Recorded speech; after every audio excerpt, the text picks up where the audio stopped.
안녕하세요. 김광삼 띵코TV 김광삼 변호사입니다.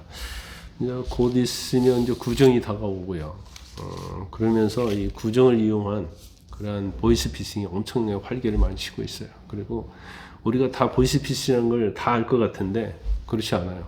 여기에 속아서 넘어간 사람들이 굉장히 많습니다. 그래서 오늘 여러분들 주의하시라고 사회적 이슈인 보이스피싱과 관련해서 말씀을 드리려고 해요. 특히 최근에 아주 빈발하게 보이스피싱 방법을 쓰고 있는 카드 배송과 관련해서 여러분께 말씀을 드리려고 합니다. 일단 보이스피싱은 엄청나게 고도화, 지능화되고 있습니다.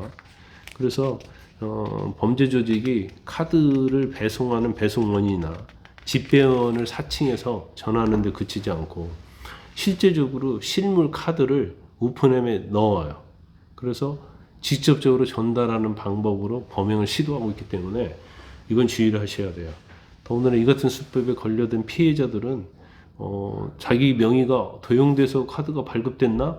이걸 바로 잡아야지 하려다가 평생 일군 재산을 모두 대출금까지 재산에다가 대출금까지도 보이스피싱 조직에 털리는 경우가 많이 있고 그런 상담을 제가 많이 하고 있습니다. 그 경찰청 국가수사본부의 발표한 바에 의하면 지난해 1월에서 11월, 12월은 뺀 거예요. 국내 보이스피싱 피해액이 7,257억 원이나 됩니다. 그런데 12월까지 합친다고 하면 아마 연간 피해액은 제가 볼 때는 한 8천억 이상 될 거예요. 그래서 2023년에 4,472억이었는데 지금 1년 만에 거의 77% 이상이 사기 금액이 급증했다 이렇게 볼 수 있어요. 근데 왜 이렇게 늘어났느냐? 그 이유는 지금 장년 또 고령층을 상대로 하는 범행 대상이 굉장히 늘었다 이렇게 볼 수 있어요. 작년에 보이스피싱 피해자 절반가량이 50대 이상으로 조사가 됐습니다.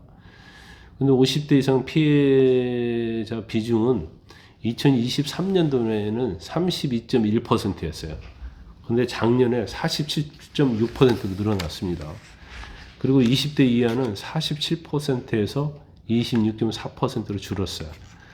그 이유는 보이스피싱 범죄가 원래는 청년층을 속이는 데 집중을 했었는데 지금 이제 보유재산이 많은 장년이나 고령층을 대상으로 방향을 틀었다, 전념하고 있다 이렇게 볼 수가 있고요.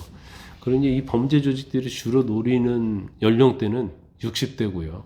성별로는 여성입니다. 60대 여성을 주로 노리고 있다고 볼 수가 있어요.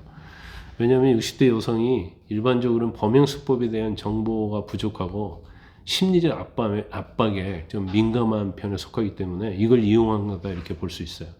지난해 그 보이스피싱에 당한 60대 여성이 1,095명이에요. 그래서 2023년보다도 3배 이상이나 늘었습니다. 근데 일단 이제 보이스피싱 피하는 방법이 사실은 쉽지는 않아요. 왜냐하면 계속 진화되고 있기 때문에. 그래서 일단 그 사람들은 시나리오를 짜가지고 범행을 하거든요. 조직적으로. 그리고 여기에 걸려들지 않아야 하는데 일단 카드와 관련돼서만 보면 본인이 신청하지 않는 카드가 발급됐다는 연락을 받으면 이건 사기라고 보시면 돼요. 더군다나 만약에 신규 발급을 신청한 적이 없는데 카드 발급이 됐다고 한다거나 배송된 경우에는 그때 112에 바로 신고를 하세요. 그리고 이제 카드 배송원을 사칭해서 또 카드를 직접 가지고 오는 경우가 있거든요. 이런 경우에는 명의 도용 피해가 우려된다고 해서 너무 그 사람들 말을 들으면 안 되고 또 이 사람들은 명의 도용된 것 같다고 하면서 가짜 카드 회사 고객센터 번호를 알려줘요. 그러면 여기에 연락을 한단 말이에요. 나는 카드를 발급을 신청한 적이 없는데 카드가 발급됐다고. 그러면 거기서 이제 전화를 받아가지고 개인정보를 싹 캐내는 겁니다. 그러다 보면 재산이고 또 대출까지 받게 해서 전 재산을 털리는 경우가 굉장히 많습니다. 그래서 이런 구체적인 수법이랄지 이런 것도 반드시 이제 숙지를 하고 계셔야지 이 보이스피싱에 당하지 않습니다.